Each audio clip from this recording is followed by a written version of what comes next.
Assalamualaikum warahmatullahi wabarakatuh. Kami dari kelompok 2 ingin mereview materi IPA KTSP dan dengan materi IPA tematik pada kelas 2 SD atau MI. Sebelumnya, izin memperkenalkan diri. Anggota, yang pertama, saya sendiri Hanifah Fitriana, yang kedua ada Iqbal Bima Abiulian, yang ketiga ada Ria Santika, dan keempat ada Rida Zuraida, yang kelima Selvia Ardila, dan terakhir Siva Novita. Materi pertama akan saya sampaikan. A. Materi IPA KTSP. Bab 1. Mengenai hewan dan tumbuhan. Bab 2. Hewan dan tumbuhan di sekitarku. Bab 3. Benda padat dan cair. Bab 4. Sumber energi di sekitarku. Bab 5. Matahari dan kehidupan kita. Standar kompetensi yaitu 1. Mengenal bagian utama tumbuh, hewan, dan tumbuhan, pertumbuhan hewan dan tumbuhan, serta berbagai tempat hidup makhluk hidup. Kompetensi dasar 1.1. Mengenal bagian utama hewan dan tumbuhan di sekitar rumah dan sekolah melalui pengamatan. 1.2. Mengidentifikasi perubahan yang terjadi pada pertumbuhan hewan dalam ukuran dan tumbuhan dari biji menjadi tanaman. 1.3. Mengidentifikasi berbagai tempat hidup makhluk hidup seperti air, tanah, dan tempat lainnya. 1.4. Mengidentifikasi makhluk hidup yang menguntungkan dan membahayakan. Selanjutnya, materi yang akan disampaikan oleh teman saya. Selanjutnya, bagian B, review materi IPA KTSP. Dengan identitas buku, yaitu judul bukunya Ilmu Pengetahuan Alam untuk kelas 2 SD atau MI. Penulisnya yaitu Dwi Suhartanti dan Susanti Ningsih. Penerbitnya yaitu Pusat Perbukuan Departemen Pendidikan Nasional. Buku ini memiliki banyak keunggulan, yakni memiliki pengantar yang baik. Buku ini disusun untuk mendukung kegiatan belajar yang interaktif dan partisipatif. Setiap bab disusun dengan sistematika, pendahuluan yang dilengkapi target belajar, materi dilengkapi berbagai persepsi, kegiatan, kuis, kata, dan latihan. Untuk meningkatkan kelancaran proses belajar, pada beberapa bagian juga disertakan petunjuk bagi pendidik maupun orang tua. Pada buku ini juga memiliki kekurangan di dalamnya, yakni gambar yang disajikan pada buku ini tidak berwarna, sehingga bisa saja dapat menimbulkan kurangnya minat para siswa untuk mengkaji buku tersebut. Selanjutnya, yang C, kelebihan kurikulum KTSP. Yang pertama yaitu mendorong terwujudnya otonomi sekolah dalam penyelenggaraan pendidikan. Yang kedua, mendorong para guru, kepala sekolah, dan pihak manajemen sekolah untuk semakin meningkatkan kreativitas dalam penyelenggaraan program-program pendidikan. Yang ketiga, KTSP sangat memungkinkan bagi setiap sekolah untuk menitik beratkan dan mengembangkan mata pelajaran tertentu yang acceptable dan bagi kebutuhan siswa. Yang keempat, KTSP akan mengurangi beban belajar siswa yang sangat padat dan memberatkan kurang lebih 20%. Yang kelima, KTSP akan memberikan peluang yang lebih luas kepada sekolah-sekolah untuk mengembangkan kurikulum yang sesuai dengan kebutuhan. Adapun kekurangan kurikulum KTSP, yaitu yang pertama, kurangnya sumber daya manusia yang diharapkan mampu menjabarkan KTSP pada kebanyakan satuan pendidikan yang ada. Yang kedua, kurangnya ketersediaan sarana dan prasarana pendukung sebagai kelengkapan dari pelaksanaan KTSP. Yang ketiga, masih banyak guru yang belum memahami KTSP secara baik konsepnya, penyusunannya maupun praktek di lapangan. Assalamualaikum warahmatullahi wabarakatuh. Saya Selvia Ardila akan melanjutkan materi C. Materi IPA pada buku tematik. Tema 4, Hidup Bersih dan Sehat. Pada subtema 1, Hidup Bersih dan Sehat di rumah. Subtema 2, Hidup Bersih dan Sehat di sekolah. Subtema 3, hidup bersih dan sehat di tempat bermain. Subtema 4, hidup bersih dan sehat di tempat umum. Tema 6, merawat hewan dan tumbuhan. Pada subtema 1, hewan di sekitarku. Subtema 2, merawat hewan di sekitarku. Subtema 3, tumbuhan di sekitarku. Dan subtema 4, merawat tumbuhan. Selanjutnya yang D, review materi IPA pada buku tematik. Yang pertama, identitas buku tema 4, judul buku, Hidup Bersih dan Sehat, penulis Faisal, penerbit Pusat Kurikulum dan Perbukuan Balitbang, Kemendikbud, cetakan ke-1 2014, dan cetakan ke-2 2017 edisi revisi. Jumlah halaman 224 halaman, harga 21.668,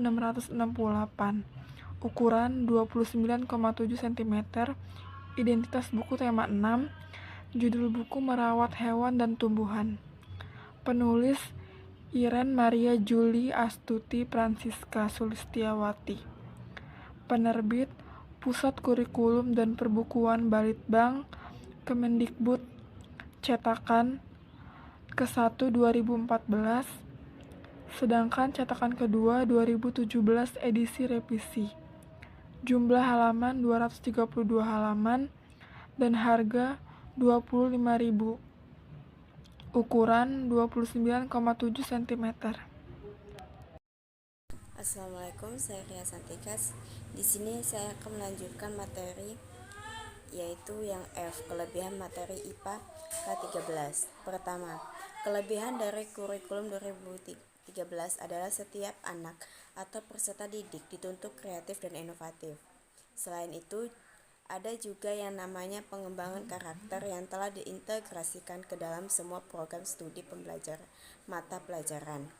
Dan yang kedua, peserta didik menjadi aktif dengan bimbingan guru. Antara kognitif dan efektif berjalan seiringan, sehingga saat itu juga peserta didik bisa mengevaluasi diri. Dan yang ketiga, buku yang digunakan hanya satu tiap pekan. Pengelompokan unsur-unsur pembelajaran telah ditentukan oleh pemerintah pusat, sehingga peserta didik tidak bingung dalam membawa buku mata pelajaran. Dan selanjutnya, kekurangan materi IPA kurikulum 2013.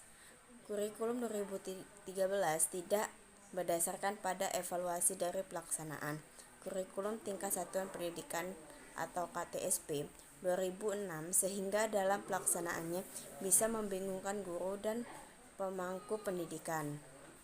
Masih banyak guru yang belum memahami kurikulum 2013 secara komprehensif, baik konsepnya, penyusunan maupun prakteknya di lapangan.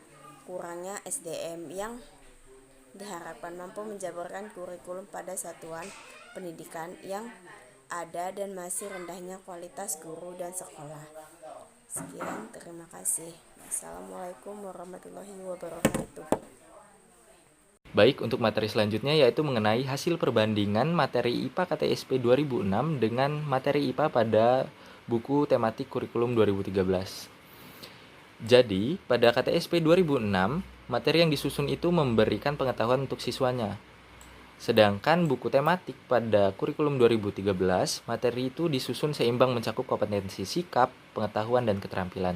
Jadi, kesimpulannya adalah pada materi KTSP 2006, materinya disusun hanya untuk menitik beratkan kepada aspek pengetahuan siswanya saja, sedangkan pada buku tematik 2013, materinya disusun untuk seimbang mencakup kompetensi sikap para siswa, pengetahuan, dan keterampilannya. Selanjutnya pada KTSP 2006, pendekatan pembelajarannya itu adalah siswa diberitahu tentang materi yang harus dihafalkan atau dimengerti oleh para siswanya, sedangkan pendekatan pembelajaran pada buku tematik 2013 itu berdasarkan pengamatan, pertanyaan, serta hasilnya itu yaitu melalui pemanfaatan berbagai sumber belajar para siswa. Jadi yang dimaksud di sini adalah pendekatan pada buku KTSP 2006 itu peranan para gurunya lebih aktif dibandingkan peranan guru pada kurikulum 2013. Jadi pada KTSP 2006, para guru peranannya masih sangat digunakan lebih banyak daripada peranan siswanya. Peranan guru di sini adalah memberitahukan pengetahuan-pengetahuan yang harus dimengerti oleh para siswanya. Sedangkan pada buku tematik kurikulum 2013, para siswa diharapkan lebih aktif daripada gurunya, yaitu para siswa diharapkan setelah diberitahu mengenai sedikit materi, para siswa diharapkan melakukan pengamatan, lalu pertanyaan, dan memanfaatkan sumber-sumber belajar yang telah diberikan oleh gurunya. Jadi peranan siswa di kurikulum 2013 diharapkan bisa lebih aktif daripada peranan gurunya. Selanjutnya, pada KTSP 2006, penilaian pada pengetahuan melalui ulangan dan ujian. Sedangkan pada buku tematik kurikulum 2013, penilaiannya otentik pada aspek kompetensi, sikap, pengetahuan, dan keterampilan berdasarkan portofolio. Yang dimaksud di sini adalah penilaian pengetahuan pada KTSP itu berdasarkan hasil ulangan dan ujian, sedangkan pada buku tematik 2013 itu penilaiannya otentik berdasarkan kompetensi, sikap, pengetahuan, dan keterampilan berdasarkan portofolio. Yang dimaksud portofolio di sini adalah yaitu penilaian dilakukan berdasarkan hasil akhir tugas para siswa berdasarkan pelajaran-pelajaran yang telah dilakukan selama pembelajaran yang cukup lama, seperti itu. Terima kasih. Jadi, kesimpulannya berdasarkan uraian di atas dapat dipahami bahwa terdapat perbedaan antara KTSP 2006 dan kurikulum 2013. Perbedaan tersebut meliputi satuan mata pelajaran, jam pelajaran implementasi pembelajaran, strategi pembelajaran, dan proses penilaian standar kompetensi kelulusan, dan sebagainya. Kurikulum 2013 memiliki tujuan yang jelas dalam pembentukan karakter bangsa. Persamaannya adalah: pertama, sama-sama membicarakan baik dan buruk. Kedua, sama-sama menjadikan jiwa, nafs, atau suma. Yang ketiga, sama-sama membuka hal yang tidak tampak atau batiniah. Sedangkan perbedaan antara akhlak dan karakter adalah: yang pertama, akhlak merupakan kajian dari ilmu agama, sementara karakter menjadi kajian ilmu budaya.